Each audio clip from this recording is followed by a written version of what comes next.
Olá, turminha! E aí, preparados para mais um dia de aula? Nossa aula hoje será de geografia e nós vamos estudar sobre o relevo. Vamos lá dar início à nossa aula?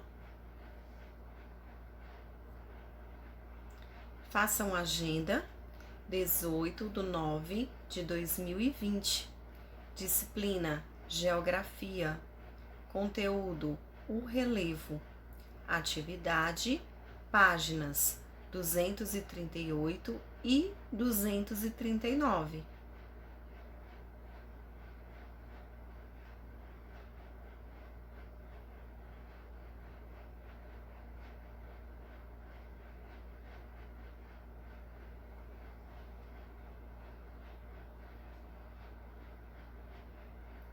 O relevo. A superfície terrestre, a parte externa da crosta terrestre em que habitamos, é constituída de terrenos de várias formas. São terrenos mais altos ou mais baixos, mais planos ou acidentados, que apresentam ondulações ou irregularidades. Então, essas características da superfície são chamadas de relevo.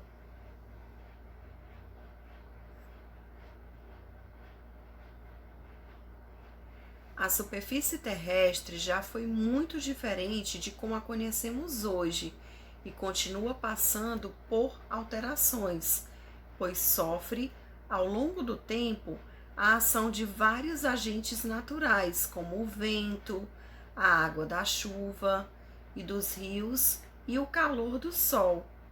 Além disso, o relevo também sofre modificações causadas pelo ser humano. Então, quais são as modificações que o relevo sofre causada pelos seres humanos? Vocês sabem?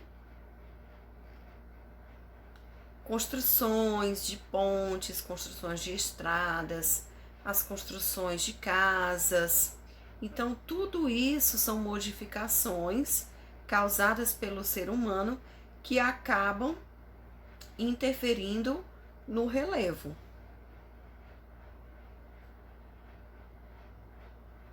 Montanha. Grande elevação de terreno com laterais geralmente bastante íngremes. As montanhas são as formas de relevo que possuem as maiores altitudes. O ponto mais elevado de uma montanha é chamado pico. Ele geralmente se destaca na paisagem por sua forma pontiaguda. Um conjunto de montanhas alinhadas é chamado de cordilheiras. Então, grandes elevações de terrenos, com laterais geralmente bastante íngremes, elas são montanhas. E as montanhas são as formas de relevo que possuem as maiores altitudes. E o ponto mais alto de uma montanha é chamado de pico.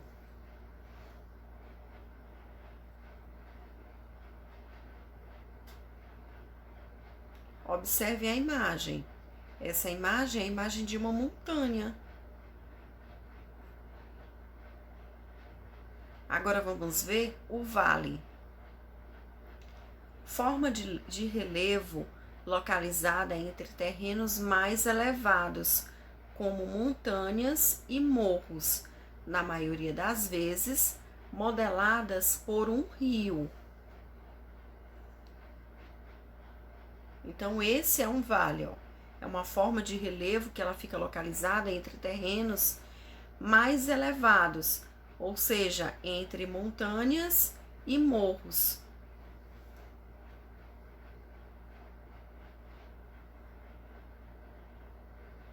Agora vamos ver um morro.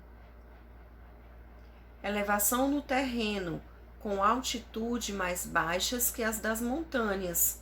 No Brasil, os morros têm topo geralmente arredondado e laterais pouco inclinadas.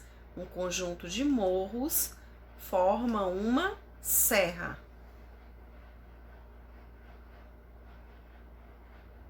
Olha só, a figura de um morro.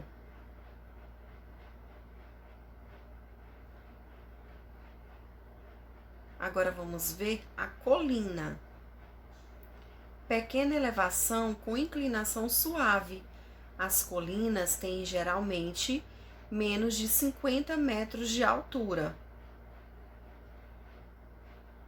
Então, tá aí a figura de uma colina. Chapada. Superfície elevada em relação às terras do seu entorno e com as laterais íngremes, às vezes quase verticais. As chapadas possuem topo relativamente plano, podendo proporcionar boa visão da região em que se localizam. Então tá aí a figura de uma chapada.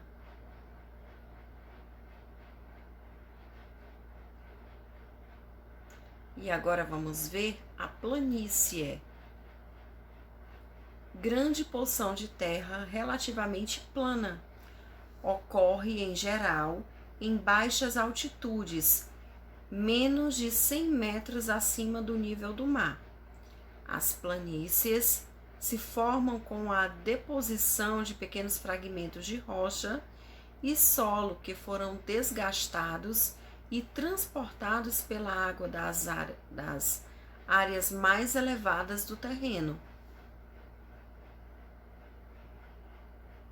Então, planícies são grandes proporções de terra relativamente plana. Tá aqui uma figura mostrando a planície.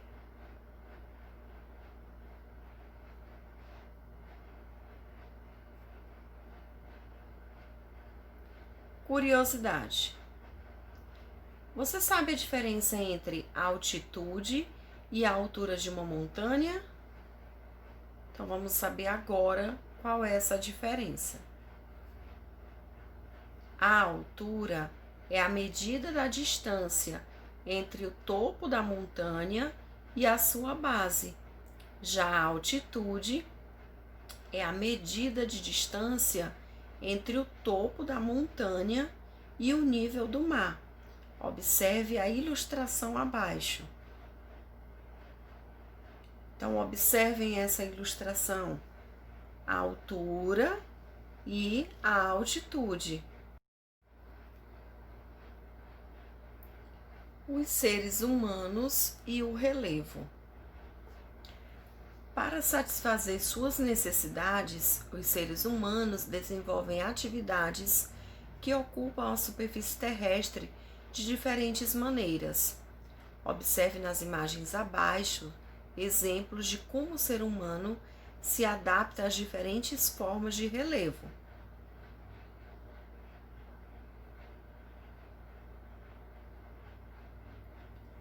Rodovia dos Imigrantes em Cubão, São Paulo, 2017. Essa rodovia foi construída na Serra do Mar, área dos morros e muitos rios.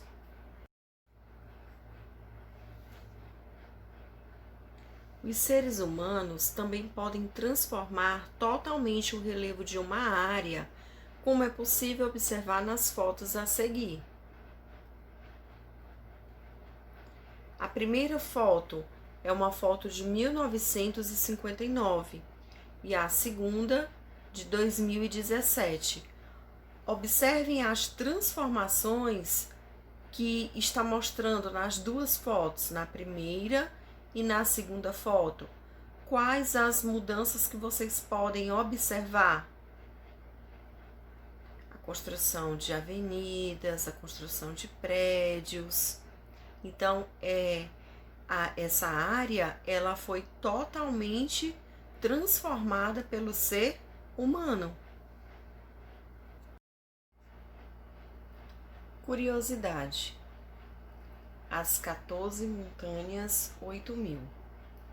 Esse é o nome dado pela Federação Internacional de Montanistas e Escaladores, o IAA, na sigla em inglês. As montanhas mais altas do mundo, com mais de 8.000 metros de altitude. entre os praticantes do esporte. Escalar ao topo de todas as 14 é considerado um marco na carreira, alcançado pela primeira vez pelo italiano Reinhold Messner entre 1970 e 1986, sem o auxílio de um tanque de oxigênio.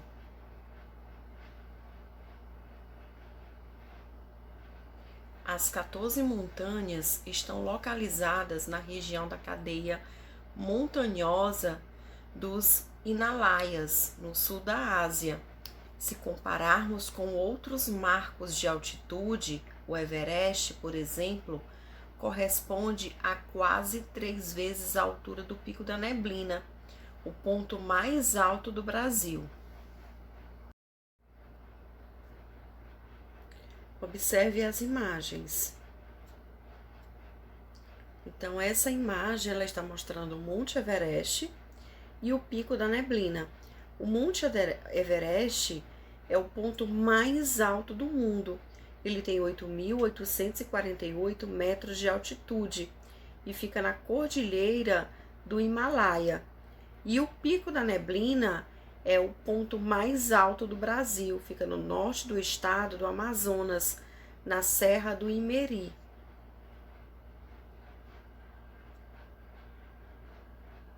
E agora vamos praticar atividade, página 238 e 239.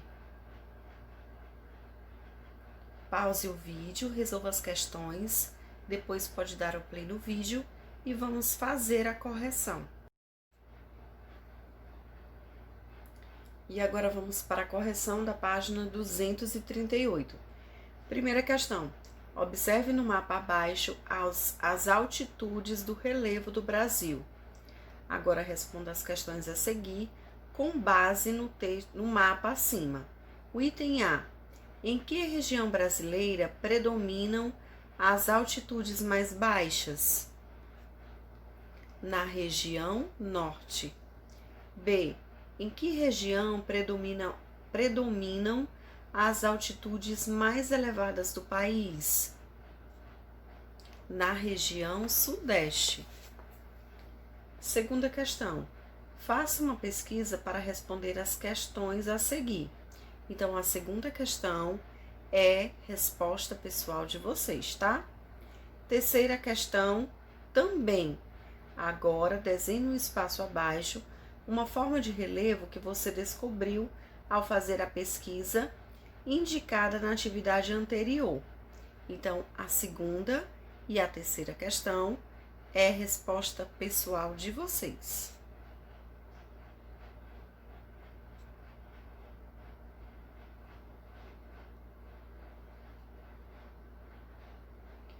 Meus amores, nossa aula chegou ao fim. Eu espero que vocês tenham gostado. Mais uma vez, muito obrigada pela atenção de vocês e até a próxima aula.